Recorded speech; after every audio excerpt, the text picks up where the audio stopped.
itself is a word. The word is interesting because it's a word that comes from a pagan. Hollywood is the holy wood, and it was the wood that the magical wands were made out of in the pagan sorcery, magic.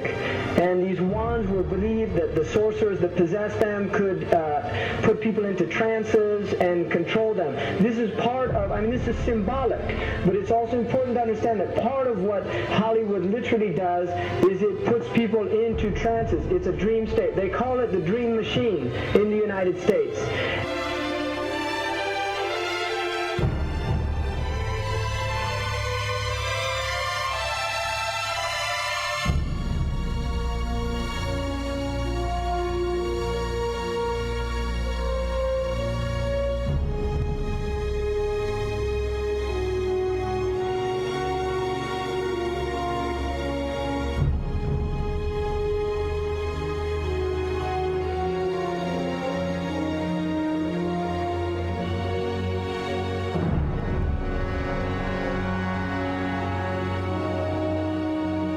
Creates fantasies for people. It puts people into these sleep. Now, one of the things is interesting that in the part of what's done in movie theaters, in darkened rooms where people watch television, is literally a trance state that occurs.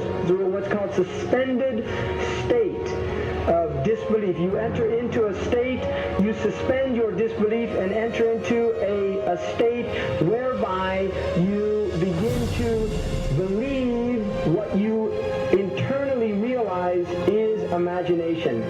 It's falsehood. Films are magic. It's just magic. You go and you watch these things and people get caught up in them. People cry during films, all this catharsis that takes place in these things. Many of the films, and this is an important element in the control mechanism, is literally allow people to go and have certain type of catharsis as a purging experience, which Aristotle talks about the necessary element. One of the necessary elements of tragedy is to create this cathartic experience. And this is why a lot of the films, especially also news and things like this is why news is very important in this culture. Everybody watches the news. They have this tragic, cathartic experience of watching the tragedies of others and then feeling safe and complacent in their own experience of this suspended state of illusory well-being. So these are very intricate and sophisticated methods. Now, I think it's dangerous, although there are elements that there's concerted efforts that take place, there's also a lot of people that have similar worldviews that aren't necessarily working together in concerted efforts.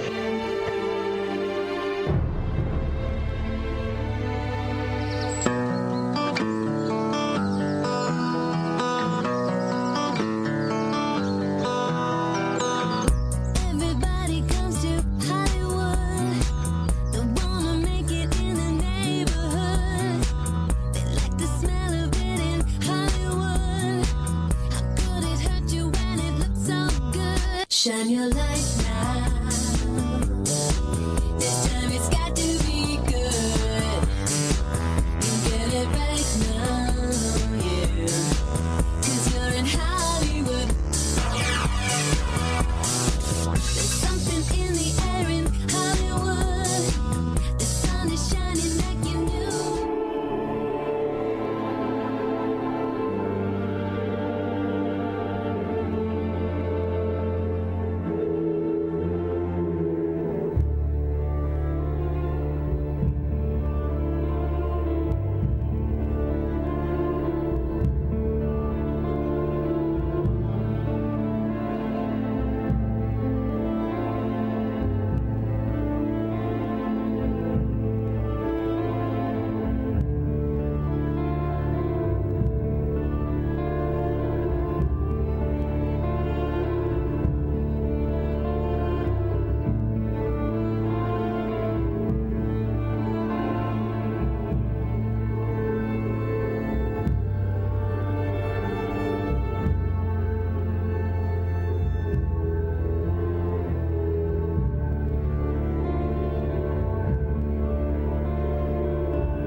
not supposed to be up here.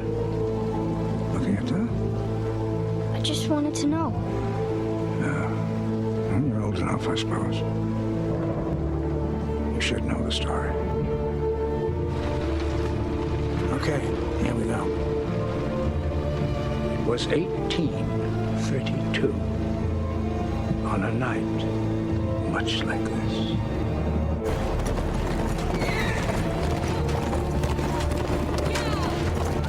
Charles Carroll was the last surviving signer of the Declaration of Independence. He was also a member of a secret society known as the Masons, and he knew he was dying. He woke up his stable boy in the middle of the night and ordered him to take him to the White House to see Andrew Jackson, because it was urgent that he speak to the president. Did he talk to him?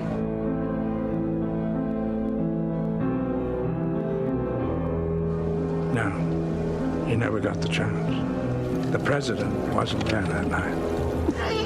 But Charles Carroll had a secret. So he took into his confidence the one person he could. My grandfather's grandfather, Thomas Gates. What was the secret?